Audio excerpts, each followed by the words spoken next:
Okay, so today and over the next few videos, I'm going to share a few tips that will help you combat pandemic fatigue. It's like a set of artillery that you can draw upon whenever you feel that pandemic state of mind is getting the better of you. If you're interested, keep watching. Hi and welcome back. My name is Dr. Fiona Roche. Today we're going to look at a few things that you can do to better cope with and combat pandemic fatigue. If you haven't seen it already, I would recommend that you watch my video on how to spot the telltale signs of pandemic fatigue first. Okay, so let's get right into it. The first tip is eat healthier and try to opt for whole foods. This is because the food we eat can affect our mood. We kind of know this already because I'm sure that at least at some point some of us have experienced that hunger sensation when we're so incredibly hungry that we become grumpy. And similarly, I'm sure that we've also experienced that great feeling of satisfaction after eating a delicious meal. In fact, there are a number of clinical studies that have found a correlation between a large intake of processed foods and refined sugars and an increased risk of mood disorders, including depression. There was a study, and I believe it was published in the British Journal of Psychiatry in about 2009, and they showed that people who consumed whole foods were less likely to develop depression, and those who consumed a large amount of processed foods, and in particular refined sugars, were more likely to develop depression. The second tip is to try and exercise daily. This is because physical activity is linked to 4 feel-good hormones: dopamine, oxytocin, serotonin, and endorphins. These hormones are released in response to exercise, and they will help you combat pandemic fatigue by helping you hold a more positive mindset. Okay, so the first hormone, dopamine, it's involved in reward, motivation, memory, and attention.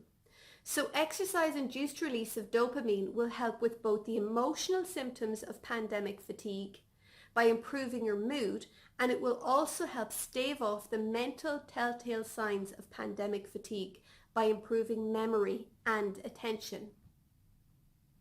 The second hormone, oxytocin, is also known as the love hormone. This is because it is released in response to physical touch. It is also released during exercise. And this is good news because with this pandemic-related social distancing, we desperately need another way to make oxytocin and make us feel better.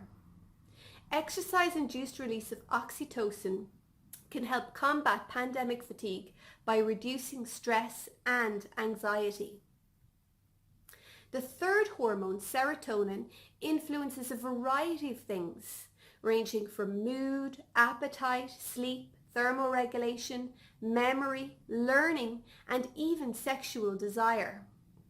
The effect of serotonin on improving mood and sleep is particularly important because it means that exercise-induced release of serotonin will help combat pandemic fatigue by improving our mood and by helping reduce stress and anxiety through its beneficial effects on sleep.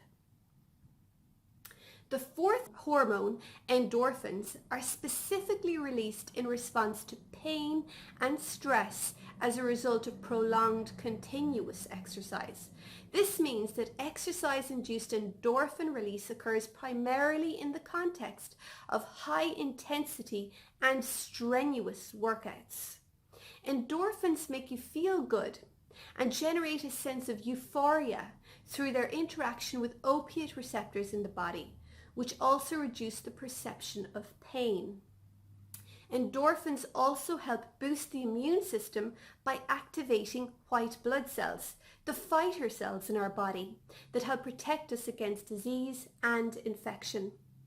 So endorphins help combat pandemic fatigue by making us feel happier, reducing our perception of pain, and they also have the additional bonus of boosting our immune system. Okay, so I'm going to leave it at that for today. Join me next time where I'm going to share more tips on how to combat pandemic fatigue. I have a fair few to share with you and I want to give them all the time and attention they deserve. Some of the tips might surprise you. I recently published a book about weight loss called Weight Loss the Game Changer because leadership in life matters. And I would say that a lot of the weight loss measures can be applied to self-improvement in general and even to pandemic fatigue. If you want to check it out, I'll leave a link in the comments below. Don't forget to like, share and subscribe to the channel. If you have any questions or comments, or if you want to share your experience of pandemic fatigue, please share it in the comments below. Bye guys, and stay safe.